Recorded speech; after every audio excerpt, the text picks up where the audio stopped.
Saya minta maaf, terputus. Apa nak buat? Terputus saja. Tiba-tiba saja saya dah kena hack. Bila kita bercakap soal ini, mereka semua sudah melakukan hacking. Itulah keadaan biasanya. Jadi, saya ingin menyambung bahawa Fiesta membeli ahli-ahli parlimen oleh pimpinan Perikatan Nasional masih belum berhenti. Ada lagi yang rela melacurkan mandat rakyat demi kepentingan diri mereka sendiri. Mereka ini, pada mereka yang penting adalah untuk tembuluk dirinya. Apa yang mereka dapat, apa yang dibawa balik keluar untuk keluarganya. Bukan soal rakyat. Mereka mencemarkan prinsip demokrasi. Bagi mereka persetankan. Persoalan rakyat dicampak, dibuang jauh-jauh. Janji sebelum mimpi, sewaktu mereka melontarkan slogan, ini, hai bos, salam satu Malaysia. Sambung balik. Ya, saya sambung balik, Ramzul. Jangan risau. Saya tak peduli dah. Orang nak kacau, saya kacau lah. Ini mereka akan melakukan apa saja. Jadi saya nak nyatakan bahawa ahli-ahli parlimen yang melompat ini, mereka mencemarkan prinsip demokrasi. Dan mereka juga menghancurkan harapan rakyat. Bagi mereka itu semua dipersetankan. Tak penting. Sebab itu saya menyantuni apa yang dilontarkan oleh Yang Berhormat Mulia Tengku Razli Hamzah. Beliau sebagai pengurusi Majlis Penasihat UMNO, dan beliau mengingatkan untuk kali kedua dan minta supaya pimpinan ataupun ahli parlimen UMNO berhenti tarik sokongan. Sebab itu dia minta supaya Presiden UMNO dan Majlis 3 UMNO mengadakan mesyuarat tergempar. Tak perlu nak tunggu lagi sampai Perhimpunan Agung UMNO. Sebab beliau tentu mendapat banyak maklumat. Dia tak perlu tunggu sampai Perhimpunan Agung UMNO pada 27-28 Mac. Kerana keadaan dah tambah serabut katanya. Kalau menteri letak jawatan, kalau timbalan-timbalan menteri maupun pengurusi JSC letak jawatan, dan kita kembali ke pangkat jalan, tentulah Perikatan Nasional tidak akan meneruskan kebobrokan, kehuduhan dalam berpolitik. Betul saudara Faizal Jamil. Dia bagi ahli parlimen Guru Musang itu, dan beliau sebagai pengurusi Majlis Penasihat, sewajarnya beliau memberi pandangan sebegitu. Mana mungkin ahli parlimen UMNO yang suci murni. Perlu diingat, ahli-ahli parlimen UMNO dan kalangan menteri-menteri yang berada dalam kabinet, timbalan-timbalan menteri, mereka ini asalnya adalah ahli parlimen yang berjiwa kental. Mereka adalah wakil-wakil rakyat yang dilantik oleh rakyat. Mereka bersih dari segi pelacuran politik. Tapi bila tertubuh kerajaan semua, dan hari ini bila berlakunya lompat-melompat, bila berlakunya pembelian ahli-ahli politik daripada parti-parti yang lain, apakah mereka mengizinkan untuk bertepuk tampar, untuk berada dalam satu platform bersama mereka-mereka yang menjadi petualang-petualang politik parti-parti masing-masing?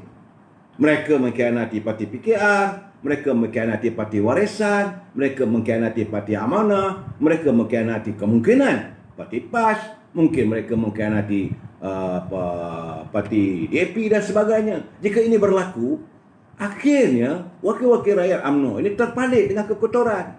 Dan saya melihat sekarang ini bahawa apa yang terjadi hari ini sebenarnya saya menong sendirian.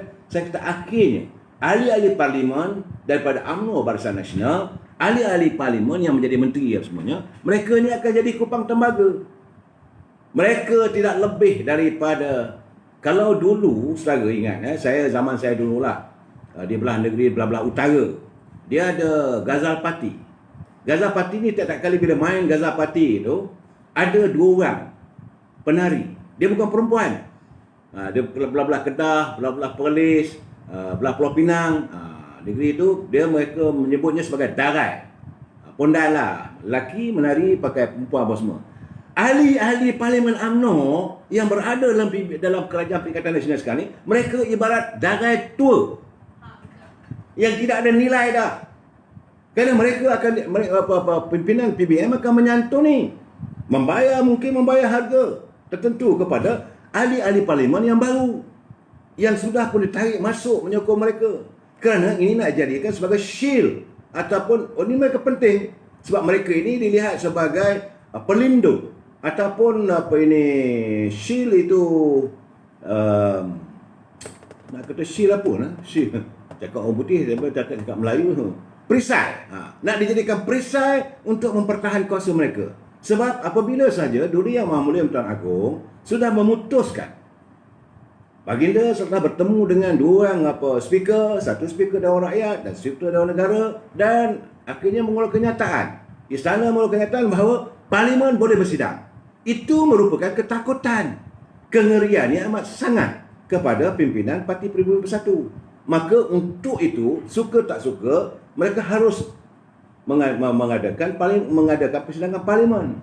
Betul, ia tidak akan berlaku dalam sebulan lagi dan mungkin dilewatkan lagi. Tapi mereka mengadakan persiapan untuk mencari perisai. Persiapannya adalah menyediakan 5-6 orang atau 10 orang ahli-ahli Parlimen yang tidak menyertai Perikatan Nasional, yang bukan berada dalam UMNO, yang tidak berada dalam PAS, tapi berada dalam Parti Keadilan, berada dalam Parti Warisan, berada dalam Amanah. Dan mereka melihat ahli-ahli Parlimen begini terlalu murah. Taram Shah Saleh, pondan tua, betul, tak ada nilai. Tidak ada nilai lagi. Sebab mereka memilih shield ini lebih penting. Sebab itu apa saja yang diutarakan oleh ahli-ahli Parlimen UMNO ini dipandang tepi. Kenapa anda mau bersama? Kenapa anda mau bersama bergelumang dengan pemimpin-pemimpin yang sebegitu? Saudara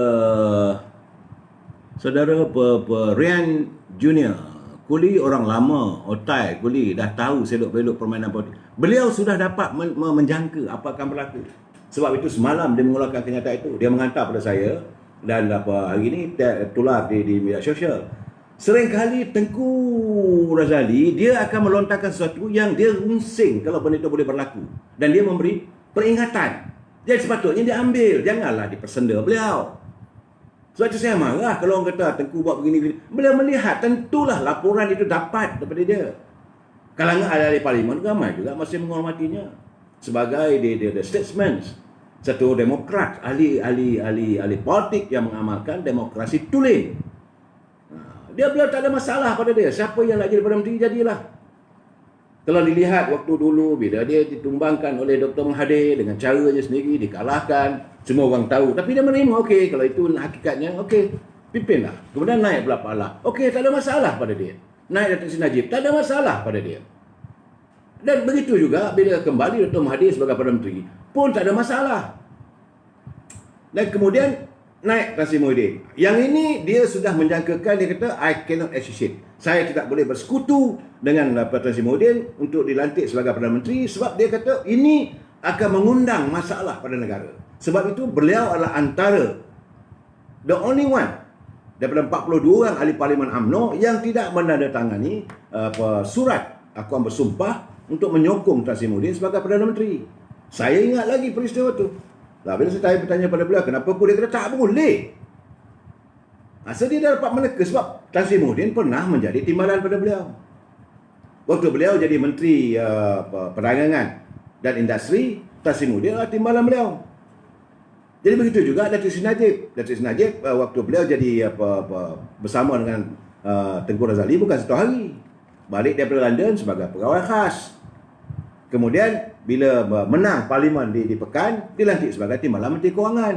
Dia dapat melihat, dia tahu ramai menteri-menteri yang pernah menjadi timbalannya. Daripada MCA-nya. Dia dapat tahu, dia kata ini orang okey, ini tak okey. Jadi apabila nak dilantik Tan Sri Muhyiddin, beliau kata tak boleh. Tak boleh. Rupanya bila berlaku sekarang ni, saya dapatan saya macam memanglah berlaku macam-macam.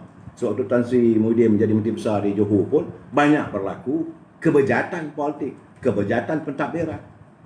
Dan hari ini semua kita melihat apa yang dilakukan. Aroma demokrasi itu dilacurkan. Pemimpin adanya lompat-melompat. Jadi macam mana mungkin dia kata ahli UMNO, ahli Parlimen UMNO yang tidak memiliki DNA seperti Pacat ke, Lintah ke, ataupun belacak politik boleh mengizinkan dirinya bergelumang dan bersedegurau bertepuk tampar dengan parasit-parasit politik yang baru menyertai Perikatan Nasional. Ini persoalannya. Arif mulut, barulah kes muridnya.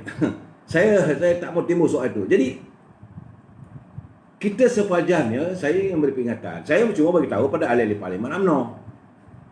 Sebab apa yang ditegur oleh Yang Muhammad Tegur Razali adalah ahli-ahli Parlimen UMNO. Bukan parti lain, tak ada. Jadi, jangan sekali-kali ahli-ahli Parlimen UMNO pula menjadi seperti mereka, akhirnya menjadi pelacur tua yang tak ada nilai.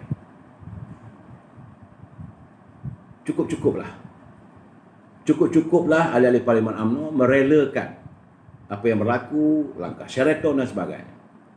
Dan ini saya melihat pula satu hal lagi ni. Tapi nama tak ada pula tu. Dia kata, "Salam Tok, izinkan saya mencerah sikit berkenaan penarikan sokongan pada PN. Sebenarnya kita tak boleh salahkan sepenuhnya pada ahli-ahli Parlimen UMNO yang belum menarik sokongan," katanya. "Persoalannya mengapa Presiden dan mantan Presiden pun tak tarik sokongan lagi. Macam mana yang lain nak ikut? Jadi strategi yang macam mana mereka berdua cuba buat? Jangan sampai akal umbi mendesak. Kami dah bosan sekarang. Tindakan ditunggu-tunggu masih tak terlaksana. Jadi dia kata tolong nasihatkan Presiden dan mantan Presiden supaya tarik diri dulu sebelum suruh ahli-ahli Parlimen yang lain. Kami dah bosan dengan sikap berlapang dada Presiden. Nak tunggu apa lagi?" Ini kenyataan daripada pelayan saya. Nama tak tercatat dari itu. Ertinya rakyat pun sudah melihat sekarang ni. Sebab saya katakan, saya tak jumpa Presiden semalam, saya pergi pejabat UMNO, tak dapat jumpa. Kalau jumpa saya nak bertanya. Kita tak boleh suruh orang. Yang Muhammad Tegur Razali, dia dah awal-awal, dia tak sokong. Dia awal-awal dah bagi tahu, "I am not going to sign," saya tak bersetuju. Full stop, kelas. So macam mana dengan mantan Presiden dan tim Presiden UMNO sekarang? Patutnya keluar dah. Ini gambaran saya bersetuju dengan pandangan saya tadi.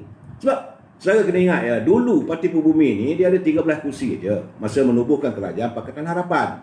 Kemudian tinggal 6 kursi. Okey. Jadi dengan baki itu akhirnya mereka membesar dengan dianggotai oleh parasit-parasit ataupun belacak-belacak politik yang melompat, yang meninggalkan parti mereka. Daripada UMNO ada, daripada PKR ada, dan di kalangan PBM dan sebagainya.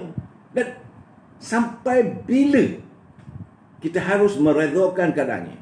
Jadi memanglah strategi Tan Sri Muhyiddin dia memanglah pada dia kata orang UMNO ni, kalau saudara ingat apa yang tular dalam video dan sebagainya, dia menganggap orang UMNO ni mudah. PBM UMNO ni kita bagi jawatan menteri, timbalan menteri, pengurusi JLC. Okey. Itu kenyataan waktu langkah Sheraton dulu. Saya masih ada lagi simpan tape tu.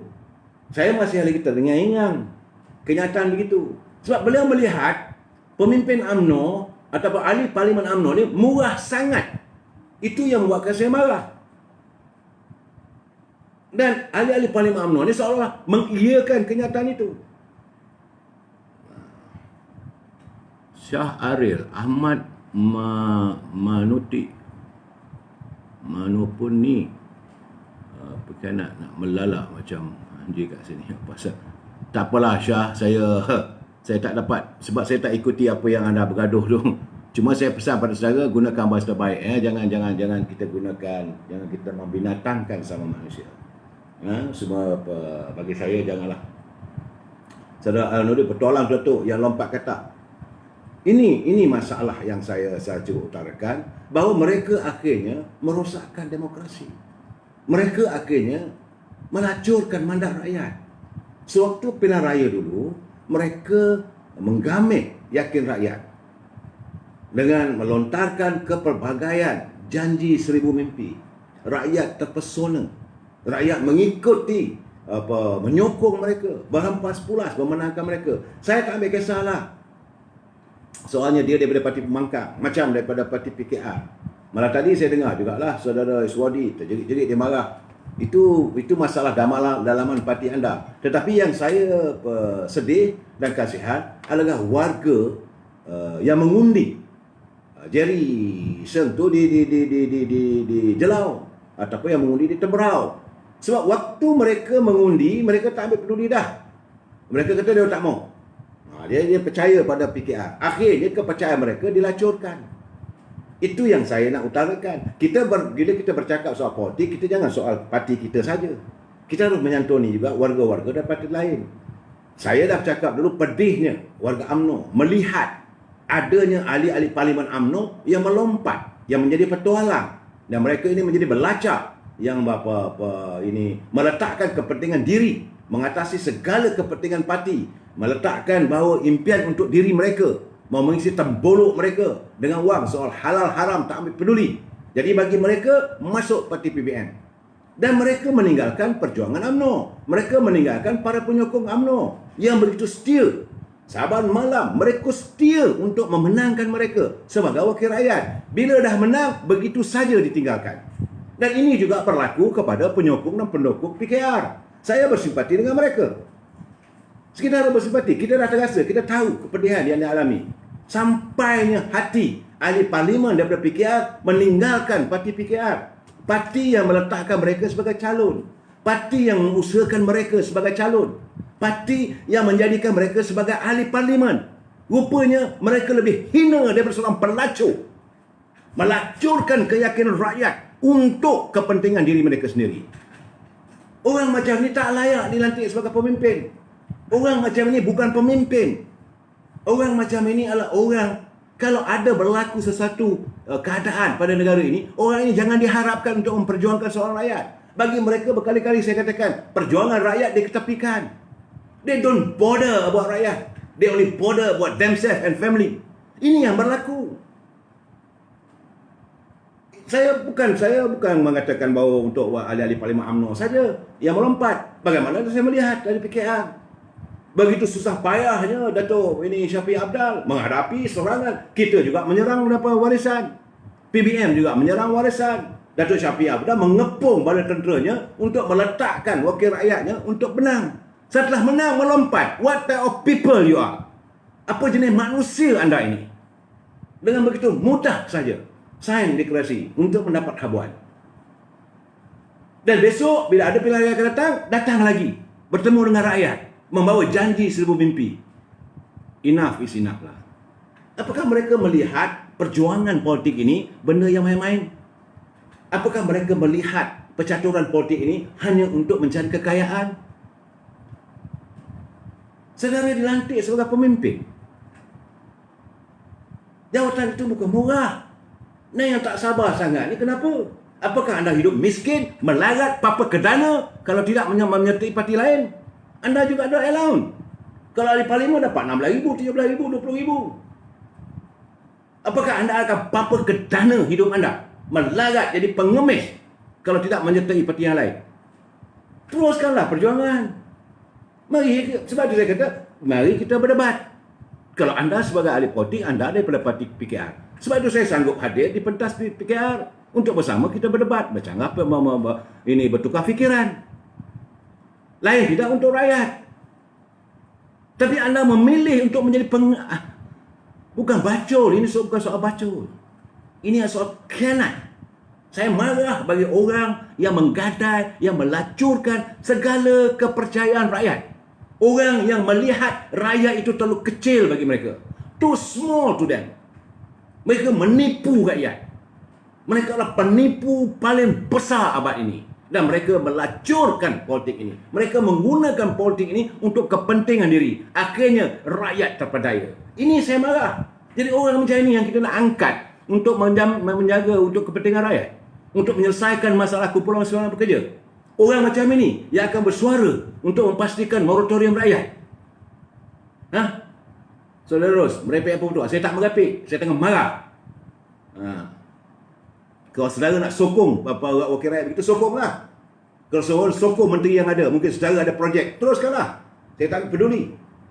Belum pernah dalam hidup saya untuk meminta sedekah, meminta projek dengan menteri. Kita hendakkan negara kita ditadbir. Saya dah mengalami kehidupan yang santai. Apabila suasana negara kita dimaju, kita mempunyai hasil bumi yang banyak. Tapi hasil perjuangan pemimpin terdahulu, saya dah dapat alami. Saya bukan latar belakang kehidupan saya tenang lenang seperti hari ini. Saya adalah anak orang kampung, anak nelayan. Ibu saya penuri getah. Saban pagi menyembah pokok getah untuk menyekolahkan anak. Zaman pasca kemerdekaan, saya melihat kemiskinan rakyat di kampung saya. Ada yang jadi penuri getah, menyembah pohon getah saban pagi untuk menuri getah. Dapat hasil, jual, beli beras untuk makanan. Dapat hasil, jual harga getah yang tak seberapa, maklumlah selepas Perang Dunia Kedua. Itulah digunakan untuk membayar kos pendidikan. Saya, anak kampung yang terpaksa mengayuh basikal 24 km ke sekolah saban hari. Jadi saya tak mau berlaku pada anak cucu saya akan datang. Tapi benda ini akan berulang kalau pemimpin yang ada macam ini lebih teruk. Mereka tidak memikirkan. Dan akhirnya hari ini apa jadi? Kemerosotan ekonomi ketara. Pelabur lari lentang pukang. Mana ada KDNK? Mana ada pelabur FDI apa semua? Tak ada. Yang mereka tahu saban hari, saban malam, aku nak tahu orang ini. Sebab aku nak ngekal sebagai Perdana Menteri. Aku mesti jadi menteri. Oh, ini boleh menggugat aku punya kedudukan. Orang macam ni mesti dipancung. Orang ini mesti diugut. Orang ini. Jadi keadaan ini yang saya tak mahu. Sebab saya kata enough is enough. Jadi saudara, tidak mungkinlah rakyat yang berfikiran waras boleh menerima permainan politik yang penuh kecelaruan ini. Ini bagi rakyat, saya yakin rakyat akan melihat ini adalah percaturan politik paling jijik apabila adanya aktiviti membeli ahli-ahli parlimen. Sebab saya melihat satu Twitter. Ini adalah sebab kenapa saya lontarkan. Dah 2 malam dah saya bercakap soal ini. Kerana hari ini saya membaca Twitter daripada Menteri di Jabatan Perdana Menteri, Datuk Tauhidin Hassan, yang memberi gambaran akan ada lagi wakil rakyat bakal menyertai Perikatan Nasional. Sebab dalam ciapan dalam Twitter, Tauhidin dan juga Seri Agung PAS berkata, akhir Februari 2020, PH tumbang. Ulang tahun pertama, ramai lagi akan sertai PN. Welcome to PN. Ini kenyataan daripada Seri Agung PAS. Saya jalan kepala. PAS juga merestui. Saya tak maulah attack. Saya cuma cakap soal ahli-ahli UMNO saya. Tapi bila Tauhidin menyatakan welcome, anda daripada orang yang daripada parti yang begitu dianggap begitu memelihara wibawa kepimpinan Islam. Anda dilihat sebagai orang yang meletakkan perjuangan Islam mengatas segalanya. Boleh welcome. Segala pacak, segala kata yang melompat. Bukan nak tepuk dahi saya ni. Saya ngelin, astagfirullahalazim. Apa dah jadi politik kita ni? Kita ingatkan tentulah pimpinan daripada PAS akan menegur. Kalau yang melakukan tindakan beli-membeli ahli ini dilakukan oleh Azmin, dilakukan oleh Hamzah, dilakukan siapa lagi? Oleh Mak Lampir, Zuraidah, ataupun direstui oleh Tan Sri Perdana Menteri, maka mereka perlu menegur. Enough Tan Sri, tak boleh begini. Kami warga PAS. Kami tak suka lompat-melompat ni. Kita mengamalkan demokrasi yang tulen. Tan Sri pun dah jadi Perdana Menteri. Tan Sri jadi Perdana Menteri pun dalam keadaan dipersoalkan oleh rakyat. Jadi enough is enough. Bertakwalah. Yakinlah segala-galanya kerja Tuhan. Jangan kita mengatasi kerja Tuhan. Takdirnya Tan Sri jadi Perdana Menteri, buat macam mana pun Tan Sri Perdana Menteri lah. Takdirnya Tan Sri berundur, dikalahkan dalam undian di Parlimen, terimalah dengan berlapang dada. Anda pimpinan daripada PAS. Kenapa tidak boleh menasihati Perdana Menteri? Kerana sedap jadi menteri. Jadi, saya bukan saya nak serang begitu sebab 3 orang. Dan ini juga saya yakin mengecewakan warga PAS peringkat akar umbi. Sebagaimana warga UMNO sekarang ni dah mula kecewa. Warga UMNO peringkat akar umbi sudah kecewa yang teramat. Sebab itu mereka melontarkan sudah sampai masanya. Ahli-ahli parlimen daripada UMNO, kalau pun kamu menjadi menteri, withdraw yourself. Yakinlah, insya-Allah kita akan menang. Berapa bulan lagi ada pilihan raya nanti kita menang, anda balik jadi menteri. Kenapa kita mengatasi takdir ilahi? Jalani politik yang berwibawa, yang orang melihat bahawa anda pemimpin yang ada kelas. Ini tidak. So jadi saya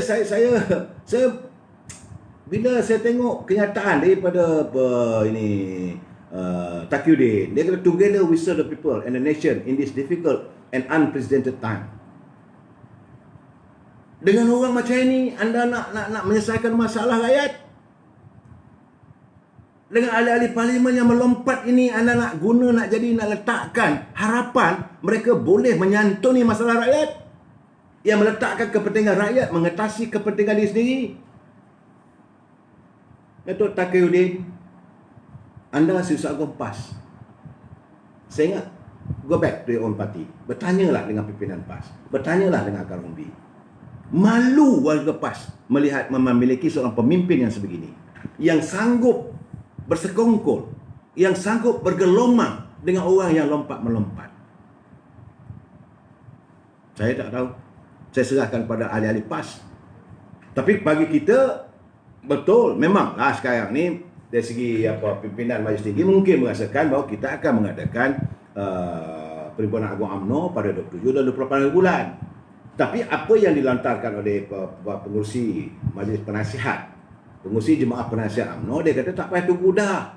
Sebab akan berlaku lagi, akan ada lagi arus mendatang.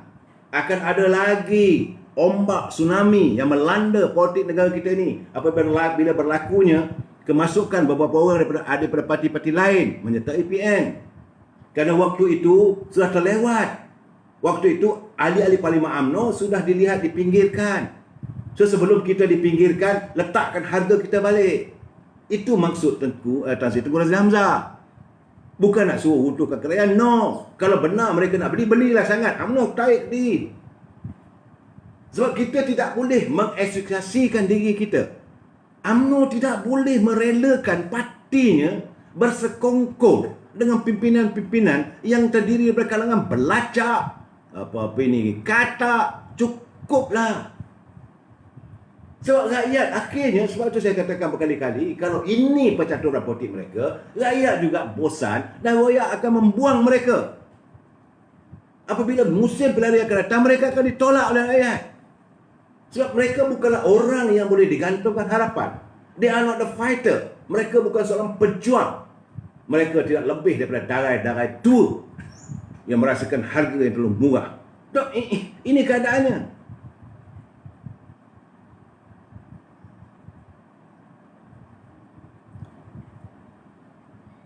Dan dalam keadaan begini, saudara, jika adalah mana-mana politikus atau ahli-ahli politik menyatakan apa yang mereka lakukan semata-mata demi agama, bangsa dan negara, bagi saya, ia hanyalah sekadar retorika menjengkelkan dan cukup menjijikkan. Orang-orang macam ini, kalau mereka menyatakan apa yang mereka lakukan untuk menyelamatkan negara, untuk demi bangsa, demi agama, demi negara, it is more on a rhetorical politics. Ini tidak lebih daripada retorik politik. Sebagai contoh, hari ini saya tengok dalam wall, Azman Ali, dia menyatakan kenapa dia melakukan tindakan syaratan itu adalah kerana ada dakwaan sek membabitkan Anwar Ibrahim. Itu digunakan sebagai alasan dia di mahkamah. Kerana itulah dakwaan sek membabitkan Anwar Ibrahim tidak boleh digunakan oleh Muhammad Azman Ali sebagai pembelaan berhubung saman atas pelanggaran tugasnya sebagai pemimpin dalam daerah Gombak oleh pengundi-pengundi Gombak. Itu yang tersiar dalam wall saya berhubung dengan saman Azman Ali. Dan dia bercakap soal membabitkan soal moral. Azman Ali bercakap soal moral. Marilah senyumlah kita. Kalau di mahkamah saya cakap I rest my case lah. Dan hanya untuk memperbetulkan. Oh macam inilah saya bercakap demi untuk agama, bangsa dan negara. Saya menolak pimpinan Pakatan Harapan. Saya bukan kita ahli UMNO. Waktu Pakatan Harapan memerintah, kita akan serang kalau benda tak betul. Kalau apa yang buat betul-betul, kita akui. Tapi 22 bulan lamanya, nampak banyak kebejatan berlaku. Kita serang. Dan hari ini pula tu saya melihat bahawa konon-kononnya dia meruntuhkan kerajaan Pakatan Harapan itu kerana soal moral. Dan dia tidak dapat serve sebagai wakil rakyat. Kerana dia disaman oleh 10 orang ahli pengundi di kawasan Gombak. Mereka membawa Azmin ke muka pengadilan. Saudara jangan lupa, sebab dia ada satu kontrak antara dia dengan rakyat. Waktu dia mendambakan undi daripada rakyat, waktu rakyat memberi undi, itulah terjalinnya kontrak antara dia dengan rakyat. Apabila dia gagal melaksanakan tugas dan tanggungjawabnya sebagai ahli parlimen di Gombak, maka rakyat Gombak berhak untuk mengambil tindakan undang-undang. Dan dia menyatakan dia tak ada masa kerana menyelesaikan masalah ini, kerana dia masa ni banyak habis untuk politik, terutama dalam langkah Sheraton. Apa yang berlaku Sheraton, kerana dia tak setuju dengan adanya berlaku pemimpin yang tiada moral. Azmin Ali bercakap moral. Thank you, I rest my case. Sebab itu saya katakan, besok lusa kalau ada pemimpin datang menjajakan perjuangan saya demi agama, bangsa dan negara, orang ini berhati-hati. Siasat latar belakang. Sebab mereka tidak lain dan tidak bukan adalah semata-mata untuk mempersendakan rakyat. Dan di Sabah, negeri bawah Bayu, seperti saya kata tadi, Parti Sabah, Parti Warisan bakal menghantar surat peletakan jawatan Hassan Abdul Ghani Pangeran Amir kepada Yang di-Pertuan Dewan Undangan Negeri Sabah besok, bagi mengutarakan ikrarnya untuk melepaskan jawatan sebagai adun sebatik jika dia melompat parti. Ini akan berlaku kekecauan lagi. Politik di Sabah tidak akan tentram lagi. Dan ini apa yang dilakukan tindakan oleh Parti Warisan itu benar. Sebab sebelum seseorang ahli Dewan Negeri itu dijadikan calon oleh Parti Warisan, mereka ada menandatangani perjanjian. Jadi bukan boleh terjun sana terjun sini. Dan ini juga harus dijadikan ukuran masa akan datang. UMNO harus mengambil pengetahuan pengajaran apa yang dilakukan oleh Warisan. Tak sampai pun setahun. Saudara, belum sampai jeda waktu setahun pun, Dewan Undangan Negeri Sabah dah berlaku melompat.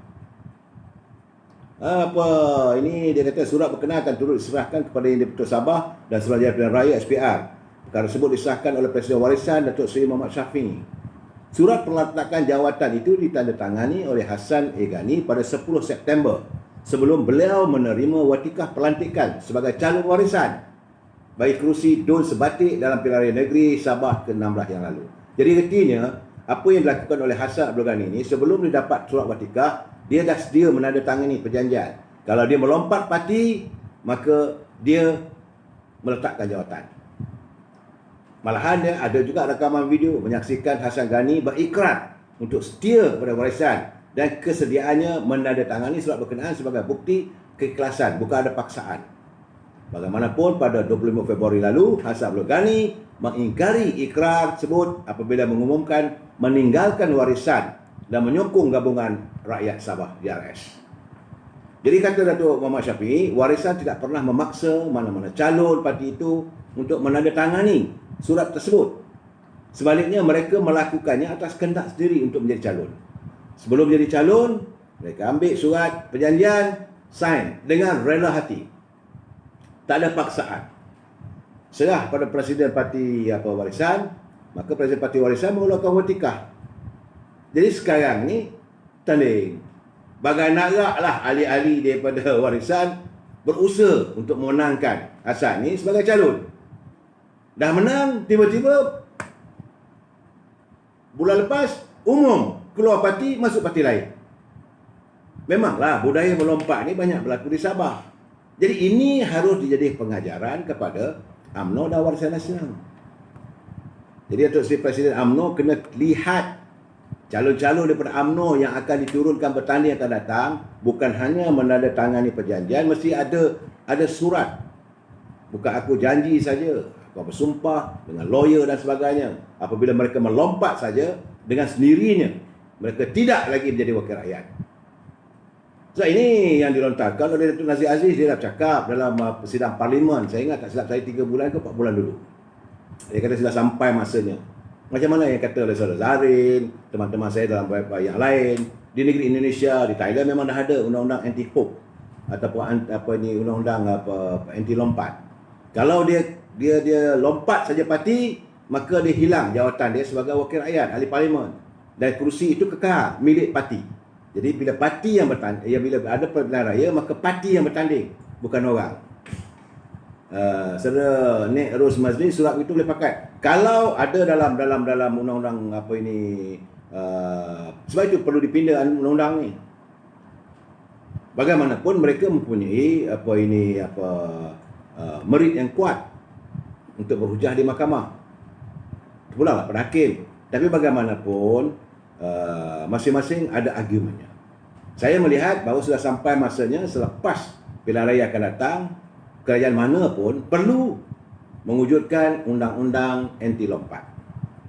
Jadi macam mana kata Dr. Aziz, dia kata tak perlulah diubah banyak sangat. Cuma mereka yang melompat, maka parti yang mereka wakili itu kekal. Contohnya, anda mewakili kawasan Teberau misalnya. Okey, waktu anda bertanding, anda mewakili parti UMNO. Bila menang, setelah anda menang, tiba-tiba anda melompat menyertai parti DAP ke, parti PKR ke, parti PAS ke, sedangkan waktu itu anda mewakili parti UMNO. Maka kerusi Teberau itu kekal milik UMNO. Dan menjadi tanggungjawablah untuk UMNO mencalonkan siapa. Kerana kursi itu dimenangi oleh UMNO. Artinya pilihan raya akan datang, sepatutnya diadakan pertandingan antara parti, bukan lagi antara individu. Jadi ini perlu dikaji jugalah, sebab mungkin ada kena ahli-ahli parti bebas dan sebagainya. Apa yang berlaku di Batu baru ni, ada ahli bebas. Ini masalah juga. Jadi dalam keadaan begini bagaimana kedudukan bebas? Tapi sepatutnya waktu itu dia dah menyatakan pendiriannya. Tak silap saya, Prabakaran tu dia dah bersetuju bahawa dia menjadi ahli PKR. Waktu dia, walaupun dia meratakan diri sebagai calon bebas, kerana calon daripada parti PKR dilarang, dihalang oleh Suruhanjaya Pilihan Raya untuk bertanding, kerana mahkamah memutuskan dia tidak boleh bertanding kerana hukum pendakwaan terhadapnya, hukum denda RM2,000. Ini masalah dalam perlembagaan kita mengatakan seseorang yang dijatuhkan hukuman oleh mahkamah denda sebanyak RM2,000 dan lebih, maka dia hilang kelayakan untuk bertanding selama tempoh 5 tahun. Dan kalau jadi wakil rakyat dengan gugur. Ini yang saya persuarakan beberapa kali apabila kita mengadakan SOP untuk PKP. Daripada 1,000 naik 2,000, daripada 1,000 naik 3,000. Bagaimana kalau yang ditangkap melanggar SOP dan kena denda RM3? Maka dengan sendirinya dia hilang kelayakan selama 5 tahun untuk bertanding sebagai ahli parlimen. Dia hilang kelayakan kalau dia jadi ahli parlimen, dia hilang kelayakan sebagai wakil rakyat. Dia hilang kelayakan untuk mendapat pencen. Dia hilang kelayakan untuk meneruskan kerjayanya sebagai kaki tangan kerajaan. Itu yang saya dah suarakan, tak silap saya minggu lepas. Saya kata jangan main-main. Bukan boleh kita nak bawa undang-undang tu sembrono. Jadi Faisal Ismail, akta anti lompat ni sepatutnya dah lama digubal di Malaysia. Memang dah dulu apabila berlaku lompat-melompat waktu di Sabah antara Berjaya, USNO dan juga PBS. Kemudian tak silap saya di Pulau Pinang pun ada dah bawa. Tapi rasanya Dewan Undangan Negeri. Tapi kena ingat bahawa Dewan Undangan Negeri dia boleh membuat enactment, tetapi tidak boleh mengatasi undang-undang federal, undang-undang persekutuan. Masalahnya persekutuan, tak silap saya dulu memang ada dibawa di parlimen, tapi tiba-tiba hilang. Dan saya tak tahu kenapa. Usul itu hilang begitu saja dan tidak diteruskan. Sekarang timbul masalah. Dan menimbul masalah lagi, begitu juga dengan satu permasalahan besar. Bagaimana kita mempunyai seorang ahli parlimen yang mempunyai 2 kerakyatan. Ini berlaku terhadap timbalan Menteri Wirapersekutuan, Datuk Seri Santara Kumar. Kerana hari ini Santara berada di New Zealand. Ada orang mengatakan dia berada di New Zealand kerana bercuti. Saya pun tak faham. Dalam keadaan sekarang ni rakyat susah, kerajaan Tan Sri Muhyiddin boleh mengizinkan timbalan menterinya bercuti.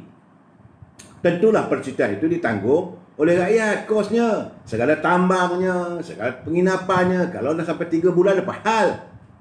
Kehidupan dia hari-hari di sana, duit di hotelnya, makannya, semua ditanggung oleh rakyat. Ini apa punya pekerjaan? tentulah dia akan buat tuntutan. Sebab itu hak dia sebagai timbalan menteri. Maka dia akan balik nanti dia akan buat tuntutan sebagai timbalan menteri. Hak dia sebagai untuk turun naik dia dan isteri dia untuk bercuti. Itu ada termaktub dalam hak keistimewaan sebagai timbalan menteri. Dan dia boleh berhak untuk duduk di hotel 5 bintang. Dia naik pergi ke New Zealand tu, menaiki kapal terbang kelas pertama yang ditanggung oleh rakyat. Rakyat memikul semua itu di saat rakyat susah, nak makan pun tak ada. Kamu sebagai Perdana Menteri mengizinkan timbalan menteri ini bercuti kononnya di New Zealand. Dan kabarnya saya dapat tahu bahawa dia bercuti selama 55 hari. Di New Zealand, kamu tidak boleh tinggal di negeri itu, melainkan kamu menjadi sebahagian daripada warganya, rakyatnya. Apakah ini kerajaan Jacinta Ardern? New Zealand dipimpin oleh Jacinta Ardern ni sudah menerima Santara Kumar ni sebagai rakyat ataupun mempunyai kewarganegaraan New Zealand. Kalau ini berlaku, maka artinya beliau sebagai ahli parlimen sudah lucut jawatan sebab dia ada dua kerajaan. Mana mungkin Malaysia mempunyai seorang ahli parlimen yang mempunyai dua kerajaan? Ini perlu diperhalusi dari segi aspek perundangan, dari segi aspek perlembagaan. Sebab dia berada di New Zealand sekarang ni, kabarnya. Dan dia cuma boleh berada di New Zealand tu kalau dia tu sebagai seorang warga negara ataupun punya kerajaan ataupun mempunyai permanent residence. Apakah kita mengizinkan? Saya ingat tak silap saya ada dulu wakil MCA apa ke. Dia menjadi dua warga negara di Australia tak silap. Maka dengan sendirinya dia lucut.